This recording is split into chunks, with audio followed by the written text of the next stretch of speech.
Maths का first chapter है real number, NCERT के हिसाब से हम लोग पढ़ेंगे, ठीक है। और कुछ क्वेश्चन ऐसे भी होंगे जो आर.एस. अग्रवाल की तरफ से बनाया जाएगा। चैप्टर का नाम है तुम लोगों का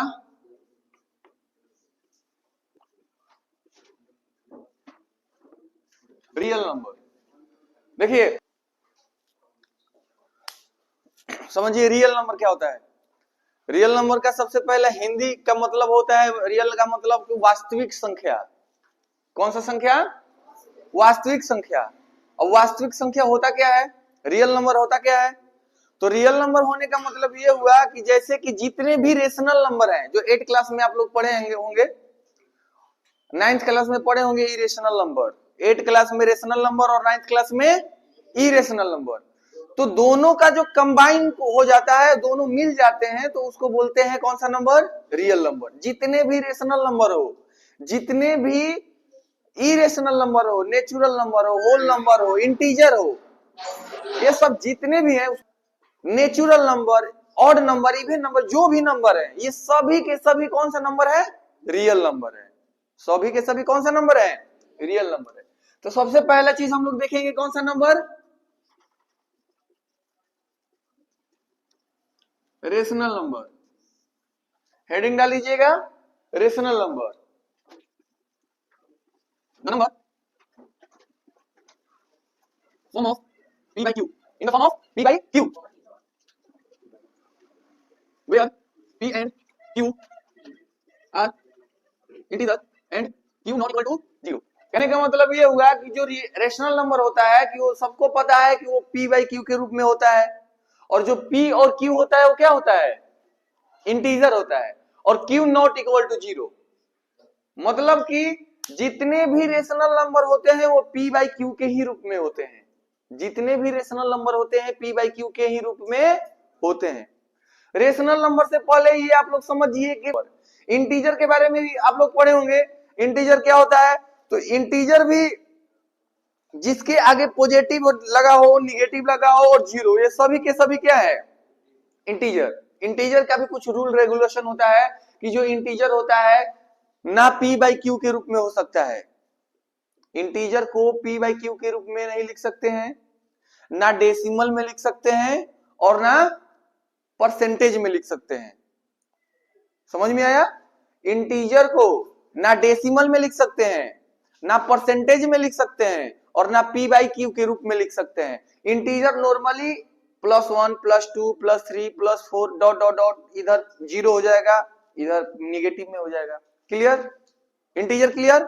उसके बाद फ्रैक्शन जो होता है, फ्रैक्शन का भी एक चीज याद कर लेना, फ्रैक्शन कभी भी निगेटिव नहीं होता है। कभी ऐसे देखिए हो कि जैसे मान लो कि कोई सर्कल है, उसमें हम एक एरिया शेडेड कर दिए, तो कहोगे कि -1/4, मतलब -1/4 रंगा हुआ है। ऐसा तो होता नहीं है। नॉर्मली कहा जाता है कि हाँ 4 पार्ट में से एक पार्ट शेडेड है, जिसको हम लोग 1/4 पार्ट बोलते हैं या 1/2 पार्ट बोलते हैं। तो ऐसा थोड़ी आधा को 1/2 बोलते हो, नहीं बोलते हो। तो फ्रैक्शन कभी भी निगेटिव नहीं होते हैं। उसके बाद जितने भी, अब रेशनल नंबर जो होता है, इसीलिए आया गया है, रेशनल नंबर को लाया गया क्योंकि रेशनल नंबर निगेटिव भी होता है, पॉजिटिव भी होता है और जीरो भी होता है। समझ में आया? एक और एक रेशनल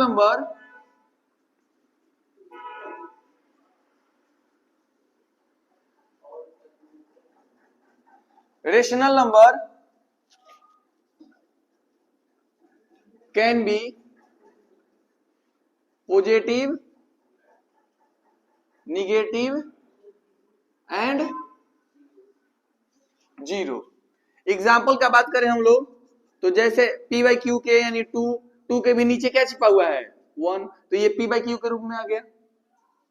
जैसे -4/6, -3/2, √4, √9 डॉट डॉट डॉट, जैसे और भी हो जाएगा। जो नंबर टर्मिनेट करता हो, जो नंबर, जैसे इसके ऊपर भी हम लगा दिए, अगर रेकरिंग लगा दिए, तो ये भी कौन सा नंबर होगा? रेशनल नंबर होगा। अगर उसके ऊपर रेकरिंग लगा दिया जाए, उसके बाद भी क्या होगा? Rational number. या कोई अगर मान लो कि 2.136 मान लो आगे जाकर ये क्या हो गया? टर्मिनेट हो गया, तो ये भी कौन सा नंबर होगा? रेशनल नंबर होगा। समझ में आया? देखिए irrational,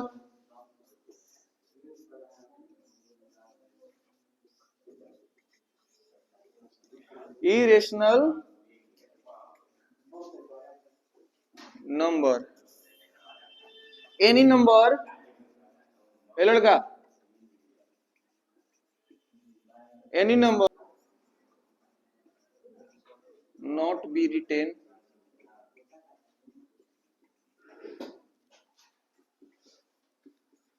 in the form of p by q. Any number cannot be written in the form of p by q. जैसे रेशनल नंबर था, रेशनल नंबर को p by q के रूप के फॉर्म में हम लोग लिख सकते हैं, लेकिन उसमें भी एक कंडीशन है कि p q not equal to zero, जो इसका डिनोमिनेटर है उसमें जीरो नहीं होना चाहिए, क्योंकि जीरो होगा तो वो क्या हो जाएगा, अनडिफाइन हो जाएगा। और वैसे ही इरेशनल नंबर है उसका उल्टा होता है कि any number can not be written in the form of P by Q. इसको हम लोग पी बाई क्यू के रूप में नहीं लिख सकते हैं, इसलिए कौन सा नंबर होगा, इरेशनल नंबर है, इरेशनल नंबर होगा। एग्जाम्पल का बात करें तो जैसे √3, √2, उसके बाद √7, उसके बाद क्या हो सकता है 2.1, 2, 3, 1, 0, 2, 2, 0, 0, 5, 1, 3, 7, 4, 2, 3, 7, 2, डॉट डॉट डॉट डॉट। मतलब ऐसा नंबर दिखाई दे, समझ जाओ कि कौन सा नंबर होगा, इरेशनल नंबर। जैसे ये √3, ये परफेक्ट स्क्वायर रूट नहीं है, √2 परफेक्ट स्क्वायर रूट नहीं है, √7 परफेक्ट स्क्वायर रूट नहीं है, और ये जो 2.1, 2, 3, 0, 1, 2, 0, 5, 1, 3, 7, 4, 2, 7, मतलब कुछ भी आते जा रहा है। ये क्या हो रहा है, आते जा रहा है, ये टर्मिनेट ही नहीं हो रहा है। टर्मिनेट का मतलब रिमाइंडर इसका जीरो हो ही नहीं रहा है, आते जा रहा है, आते जा रहा है, आते जा रहा है। इसका मतलब वैसा नंबर जो होता है वो कौन सा नंबर होता है, इरेशनल नंबर। जब डेसिमल एक्सपेंशन हम लोग बात पढ़ेंगे तो उसमें अच्छे से क्लियर कर दिया जाएगा कौन रेशनल नंबर होगा। जब डेसिमल एक्सपेंशन बताया जाएगा तब आप लोगों को बताया जाएगा कौन रेशनल नंबर होते हैं और कौन इरेशनल नंबर। वैसे 9th क्लास में बताया जा चुका है आप लोगों को फर्स्ट चैप्टर में रियल नंबर में कि डेसिमल एक्सपेंशन में, डेसिमल एक्सपेंशन था ना, तो उसमें कौन सा रेशनल कौन सा इरेशनल होता है। अब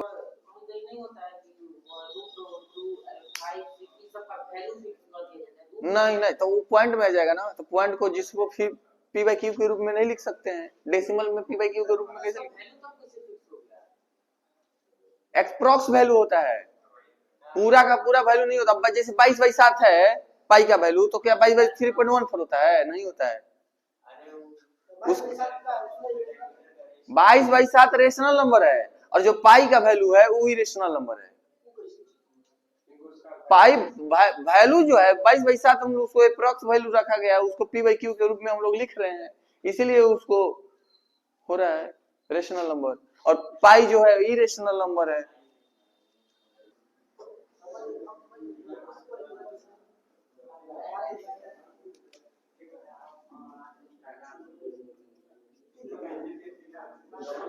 देखिए रियल नंबर,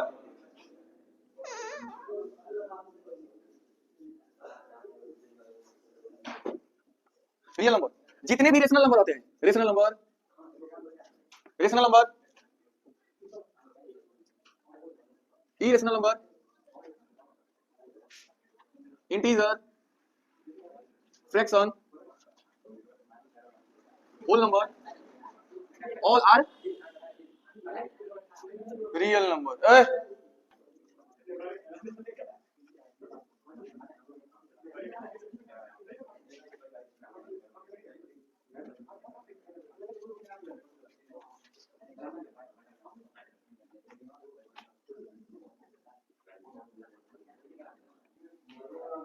देखिए real number, rational number, irrational number, integer, fraction, whole number, natural number, all are और रियल नंबर। क्या डेसिमल नंबर। उसके बाद रियल नंबर, जितने रियल नंबर को हम लोग नंबर लाइन पर क्या कर सकते हैं, रिप्रेजेंट कर सकते हैं। यानी एग्जाम्पल का बात करें तो जैसे क्या, जैसे देखो -3, -2, -1, 0, +1, +2, +3, √4, √3, √1, उसके बाद √5, चलो आगे हो गया -2/3, -8/4, -3/6, डॉट डॉट डॉट। ये सब जितने भी नंबर हैं वो सब क्या है, रियल नंबर। इसको अब जितने भी यहाँ पर नंबर दिखाई दे रहे हैं, जितने भी एग्जाम्पल दिखाई दे रहे हैं, सभी को हम लोग क्या कर सकते हैं, नंबर लाइन पर क्या कर सकते हैं, रिप्रेजेंट कर सकते हैं। समझ में? अब हम लोग चैप्टर में आगे बढ़ने से पहले एक टॉपिक है, सब लोग पढ़े होंगे लेकिन फिर भी यहाँ पर बताना कंपलसरी है। कौन सा नंबर?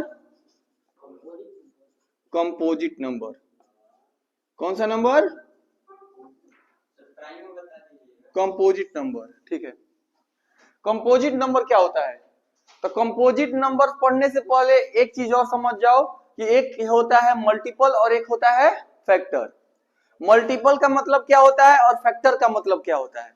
तो मल्टीपल कहने का मतलब क्या, कि जैसे अगर हम बोल दिए कि 5 का 5 ठो मल्टीपल बताओ, 5 का 5 ठो मल्टीपल बनाओ, इसका मतलब ये हुआ कि तुम लोग क्या करो कि 5 का टेबल पढ़ दो, यानी 5, 10, 15, 20, 25, 30, ये तुम्हारा मल्टीपल हो गया। ये क्या हो गया तुम्हारा? मल्टीपल हो गया। लेकिन फैक्टर का बात करें तो अगर हम बोल दें कि चलो 1 का कितना फैक्टर है, तो 1 का केवल एक ही फैक्टर है 1। 1 का केवल एक ही फैक्टर है 1। अगर हम बोल दिए कि 2 का फैक्टर बताओ, तो 2 का फैक्टर का मतलब क्या, कि वो कितने कितने नंबर से क्या हो रहा है, डिविजिबल हो रहा है। तो यानी जो 2 है वो कितने नंबर से डिविजिबल होगा, 1 से होगा और 2 से होगा। अगर 3 का बात करें तो 1 से होगा, 3 से होगा। 4 का बात करें यानी 1, 2, 4, मतलब इसमें इसका कितना फैक्टर हो गया, 3 फैक्टर हो गया। अगर मान लो 5 का बात करें तो 1 और 5। 6 का बात करें तो 1, 2, 3, 6। मतलब फैक्टर का मतलब यही होता है कि जिसका मतलब वो जो डिजिट है वो किस किस नंबर से क्या हो रहा है, डिविजिबल हो रहा है। मल्टीपल का मतलब अगर कोई पूछ दे तो मल्टीपल का मतलब यही होता है कि उसका टेबल पढ़ दो। अगर 6 का मल्टीपल पूछ रहा है तो 6 का टेबल पूछ दो, 6, 12, 18। समझ में आ रहा है? अगर फैक्टर का पूछ दे तो तुम्हारे दिमाग में बस यही होना चाहिए, वो किस किस का क्या बताया जा रहा है, फैक्टर। मतलब 1 कौन से डिजिट से कटेगा, 2 कौन से डिजिट से कटेगा, 3 कौन से डिजिट से कटेगा। तो जो हमारा कंपोजिट नंबर होता है इसमें मोर देन 2 फैक्टर, मतलब 2 से ज्यादा वाले फैक्टर को बोला जाता है कंपोजिट नंबर, जिसमें 2 से ज्यादा क्या हो, फैक्टर हो। तो 2 से ज्यादा किसमें फैक्टर है, यानी इसमें 2 से ज्यादा फैक्टर है नहीं, यानी ये कंपोजिट नंबर नहीं होगा। इसमें 2 से ज्यादा है, केवल 2 ही है, ये भी नहीं होगा। 3 से ज्यादा है, नहीं होगा। इसमें देखो 3 है, यानी 2 से क्या है, ज्यादा है, यानी ये फैक्टर होगा, ये नहीं होगा, ये होगा। अगर 7 का बात करें तो 17, तो ये भी नहीं होगा। द नंबर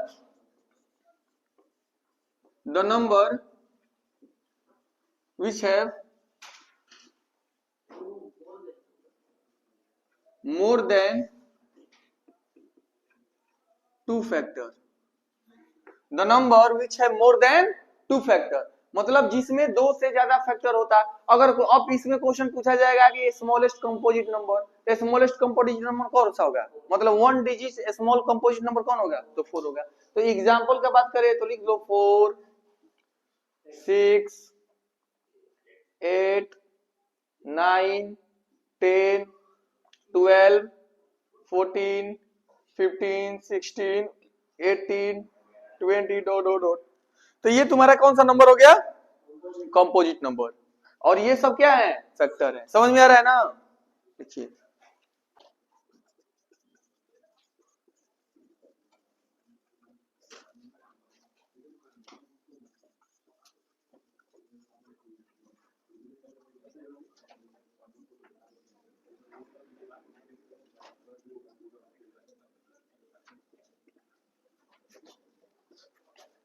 देखिए prime number, the number which is divisible by 1 and itself, मतलब वैसी संख्या जो एक से कटे और अपने आप से कटे, मतलब एक से कटे और अपने आप से कटे, वही किसको बोला जाता है, उसको प्राइम नंबर बोला जाता है। तो अगर एग्जांपल का बात करें हम लोग प्राइम नंबर का, तो प्राइम नंबर कहां से स्टार्ट होगा, 2 से। तो 2 का कितना फैक्टर, एक से कटेगा और अपने आप से कटेगा, उसके बाद 3 एक से कटेगा, अपने आप से कटेगा। उसके बाद 5, 7, 11, 13, 17, 19, 23, 29 डॉट डॉट डॉट। समझ में आया? तो इसके बीच के अंदर और कोई भी प्राइम नंबर नहीं है। ये जितने भी डिजिट दिए हैं ये सब एक से कटेंगे और अपने आप से ही कटेंगे। समझ में आया?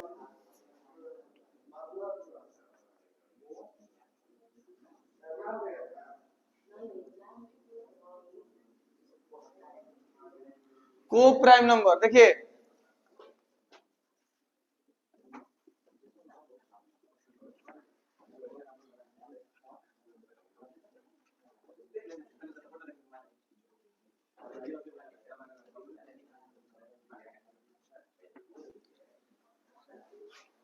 That number which have only one as a common factor, जिसका केवल वन कॉमन फैक्टर हो, जिसका केवल वन कॉमन फैक्टर हो उसी को क्या बोला जाता है?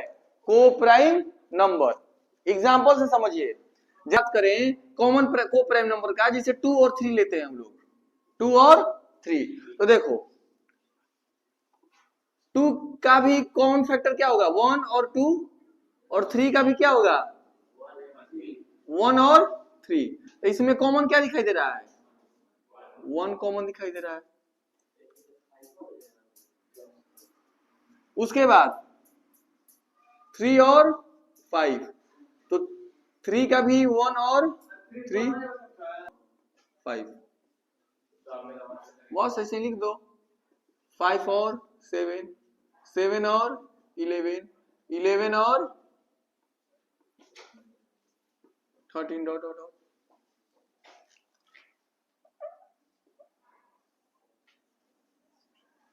इसी को कोप्राइम नंबर बोला जाता है। यहां पर हम लोग लिख सकते हैं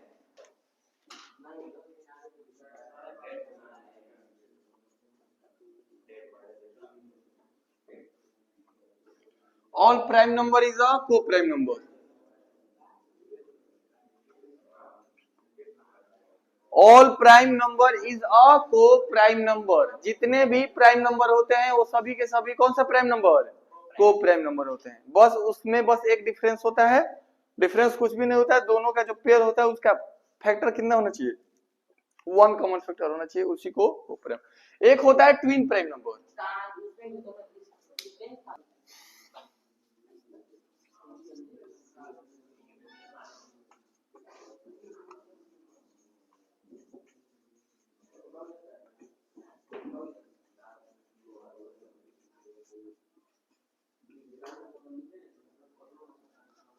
दो प्राइम नंबर के बीच का डिफरेंस कितना होना चाहिए? 2। उसी को हम लोग बोल सकते हैं कौन सा prime number? Twin prime number. दो प्राइम नंबर के बीच का डिफरेंस 2 होगा, समझ जाओ वो ट्विन प्राइम नंबर है। अब पहचानेंगे कैसे हम लोग? तो जैसे देखो 2 और 3, 2 और 3 के बीच में कितने का डिफरेंस है? 1 का। तो ये क्या प्राइम नंबर होगा? नहीं होगा। उसके बाद 3 और 5 कितना है? 2, यानी ये ट्विन प्राइम नंबर होगा। उसके बाद देखो 5 और 7, इसके बीच का कितना है? ये भी होगा। 7 और 11 कितना है? 4। हाँ, केवल दो प्राइम नंबर के बीच का डिफरेंस 2 होगा तो अभी हम लोग कहेंगे वो कौन सा प्राइम नंबर है? ट्विन प्राइम नंबर है। उसके बाद देखिए 11 और 13 कितना है? 2, यानी ये भी है। 13 और 17, 4। मतलब जिस पर टिक किए हैं वो prime number twin prime number है। तो ट्विन प्राइम नंबर का मतलब क्या? कि जो दो नंबर, दो डिजिट के बीच में, दो प्राइम नंबर के बीच का डिफरेंस कितना होना चाहिए? 2, वही ट्विन प्राइम नंबर। को प्राइम नंबर का मतलब जितने भी प्राइम नंबर होते हैं को प्राइम नंबर होते हैं, और उसका कॉमन फैक्टर कितना होना चाहिए? 1। और कंपोजिट नंबर में मोर देन 2 फैक्टर, मतलब 2 से ज्यादा फैक्टर हो उसको हम लोग बोलेंगे कंपोजिट नंबर। तो जैसे मान लीजिए क्वेश्चन है,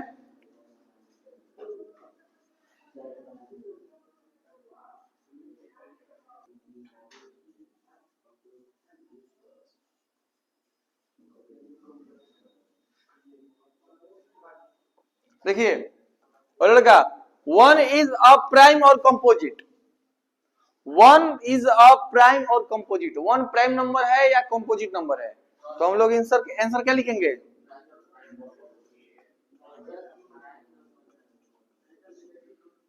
नाइदर प्राइम,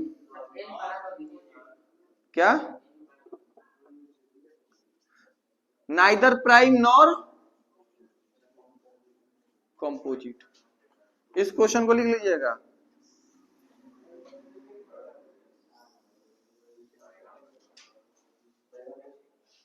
अब हम लोगों का टॉपिक स्टार्ट हो रहा है यहीं से, fundamental theory of arithmetic, fundamental theory of arithmetic, theorem number,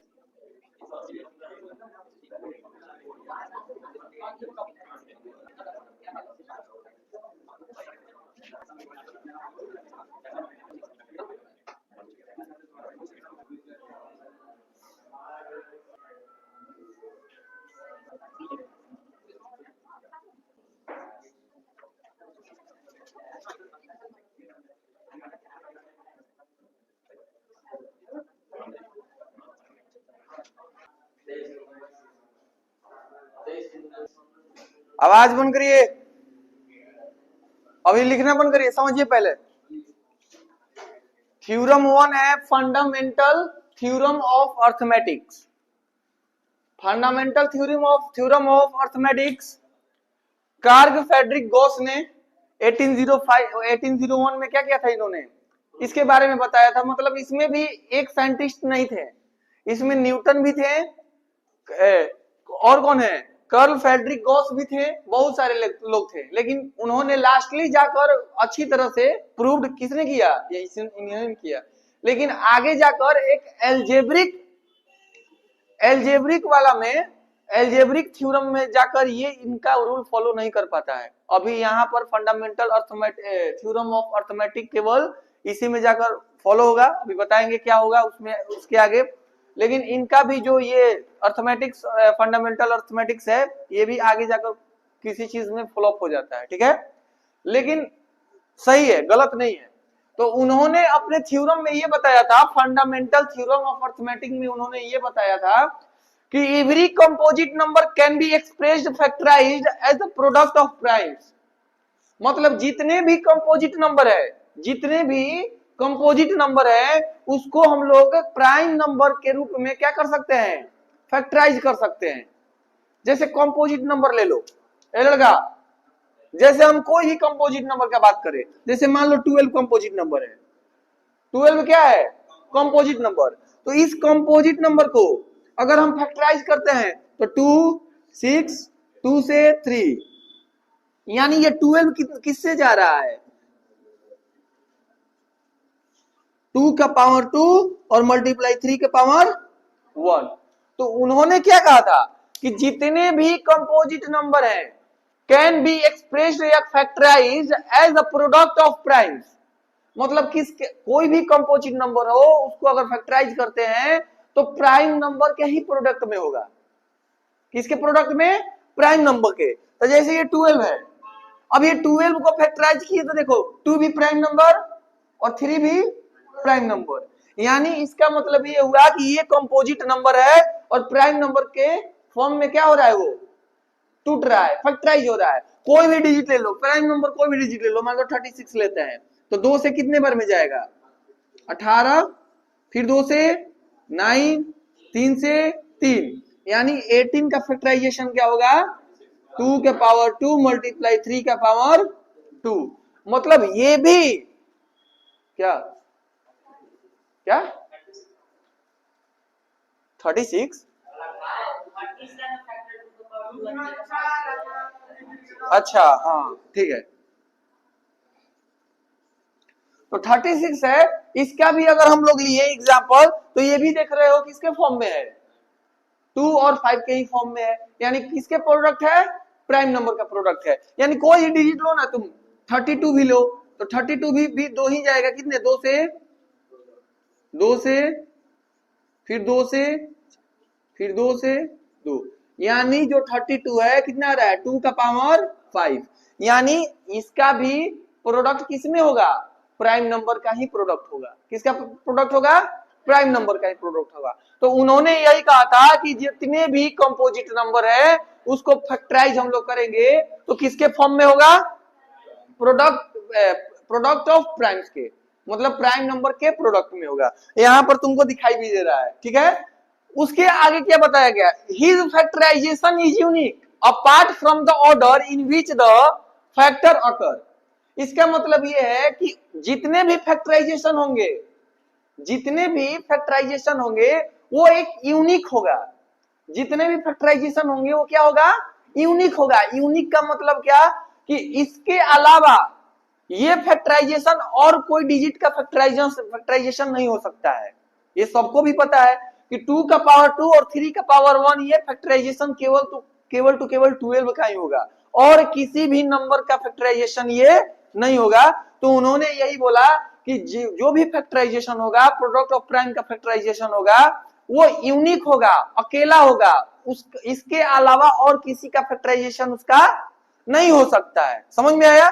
तो इस मेथड से हम लोग एक निकाल सकते हैं कि जो कंपोजिट नंबर होता है, जो कंपोजिट नंबर होता है वो इसको हम क्या लिख सकते हैं प्रोडक्ट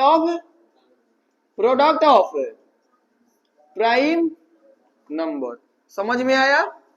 यही फंडामेंटल थ्योरम ऑफ क्या है अर्थमेटिक्स। यही फंडामेंटल थ्योरम ऑफ अर्थमेटिक्स है जिन्होंने कहा गया था कि जो कंपोजिट नंबर है प्रोडक्ट ऑफ प्राइम नंबर, कि कोई भी कंपोजिट नंबर हो उसको हम लोग क्या कर सकते हैं प्राइम नंबर कर सकते हैं, नहीं होता ही होता है। कोई भी कंपोजिट नंबर हो वो प्रोडक्ट ऑफ प्राइम नंबर के ही में फैक्टराइज होता है। समझ में आया। यहां तक किसी को प्रॉब्लम। चलो एक बार शुरू से रिकैप कर देते हैं। शुरू से रिकैप करने का मतलब क्या, रेशनल नंबर। चैप्टर का नाम है रियल नंबर। तो रियल नंबर क्या होता है, जितने भी रेशनल नंबर होते हैं और इरेशनल नंबर होते हैं, नेचुरल नंबर होते हैं, होल नंबर होते हैं, इंटीजर होते हैं, वो सब के सब क्या है रियल नंबर है। सब के सब क्या है रियल नंबर है। सबसे पहला चीज रेशनल नंबर। तो रेशनल नंबर को P बाई Q के रूप में लिख सकते हैं, लेकिन उसमें एक कंडीशन है जो Q होगा नॉट इक्वल टू 0। कोई दिक्कत, Q नॉट इक्वल टू 0। दूसरा चीज हम लोग क्या पढ़े थे, irrational number. Irrational number rational number को उल्टा रिवर्स कि उसको P बाई Q के रूप में हम लोग नहीं लिख सकते हैं।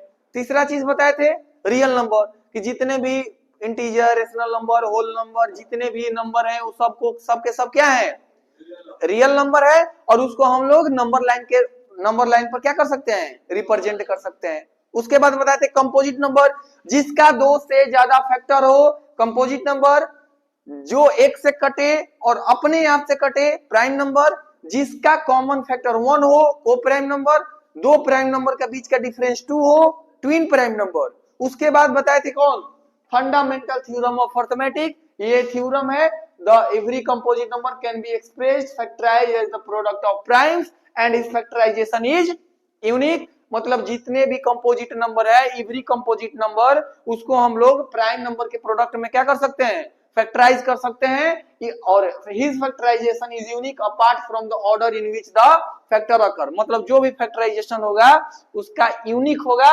यूनिक कहने का मतलब क्या कि इसके अलावा और किसी का वो फैक्टराइजेशन वो नहीं होगा। जो भी प्रोडक्ट ऑफ प्राइम होंगे वो उसी प्राइम नंबर का फैक्टराइजेशन होंगे। जैसे मान लो 2 के पावर 2 3 के पावर 2 जो ये फैक्टराइजेशन है ये केवल 36 का ही क्या होगा फैक्टराइजेशन होगा, और कोई भी नंबर का फैक्टराइजेशन नहीं हो सकता। ठीक है। उसके बाद composite number product of prime number.